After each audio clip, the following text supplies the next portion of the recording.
എലത്തൂരിലെ Hindustan petroleum corporation ലിമിറ്റഡിൽ ഉണ്ടായ diesel ചോർച്ച ഇന്ധനം നിറയ്ക്കുന്നതിനിടയിലുണ്ടായ സെൻസർ ഗേജ് തകരാറ് മൂലമെന്ന് ജില്ലാ ദുരന്ത നിവാരണ വിഭാഗം. മെക്കാനിക്കൽ ഇലക്ട്രോണിക് വീഴ്ചയാണ് ഇന്ധന ചോർച്ചയ്ക്ക് കാരണം. 1500 ലിറ്റർ ഇന്ധനമാണ് ചോർന്നത്. 800 മീറ്റർ മുതൽ 1 കിലോമീറ്റർ വരെ ചുറ്റളവിൽ മലിനീകരണം ഉണ്ടായതായി കണ്ടെത്തിയിട്ടുണ്ട്. മെക്കാനിക്കൽ ഇലക്ട്രോണിക് വീഴ്ചയാണ് ഇന്ധന ചോർച്ചയ്ക്ക് കാരണം. 1500 ലിറ്റർ ഇന്ധനമാണ് ചോർന്നത്. 800 മീറ്റർ മുതൽ 1 കിലോമീറ്റർ വരെ ചുറ്റളവിൽ മലിനീകരണമുണ്ടായതായി കണ്ടെത്തിയിട്ടുണ്ട്.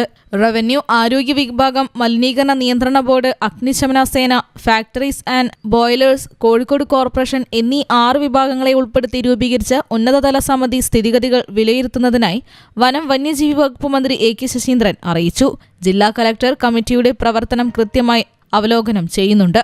എൻവയോൺമെന്റ് പ്രൊട്ടക്ഷൻ ആക്ട്, മലിനീകരണ നിയന്ത്രണ ബോർഡ് നിയമങ്ങൾ എന്നിവ പ്രകാരം കേസെടുക്കും. ഫാക്ടറീസ് ആക്ട് സെക്ഷൻ 92, 96 പ്രകാരം കേസ് രജിസ്റ്റർ ചെയ്തിട്ടുണ്ട്. സ്ഥാപനത്തിന് ഷോക്കോസ് നോട്ടീസും നൽകി. സമീപത്തെ ജലസ്രോതസ്സുകൾ എത്രയും പെട്ടെന്ന് വൃത്തിയാക്കുക എന്നതിനാണ് പ്രഥമ പരിഗണന.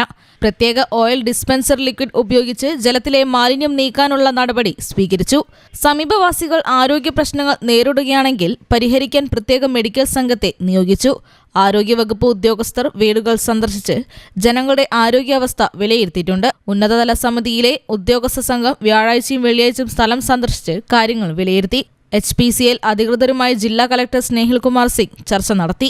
ചോർച്ച തടയാൻ ആവശ്യമായ എല്ലാ നടപടികളും സ്വീകരിക്കാനും ഡീസൽ ചോർച്ച സമീപത്തെ ജലാശയങ്ങൾ എത്തുന്നില്ലെന്ന് ഉറപ്പാക്കാനും ഹിന്ദുസ്ഥാൻ പെട്രോളിയം കോർപ്പറേഷൻ ലിമിറ്റഡിന് നിർദ്ദേശം നൽകി. സ്റ്റോറേജ് കണ്ടെയ്നറുകൾ ലീക്ക് പ്രൂഫാണെന്നും കൂടുതൽ ചോർച്ച ഉണ്ടാകുന്നില്ലെന്ന് ഉറപ്പാക്കാനും പ്രവർത്തനങ്ങൾ പുനരാരംഭിക്കുന്നതിന് മുമ്പ് എല്ലാ സുരക്ഷയും പാരിസ്ഥിതിക സാഹചര്യങ്ങളും പാലിക്കുന്നുവെന്ന് ഉറപ്പാക്കാനും HPCLന് നിർദ്ദേശം നൽകി.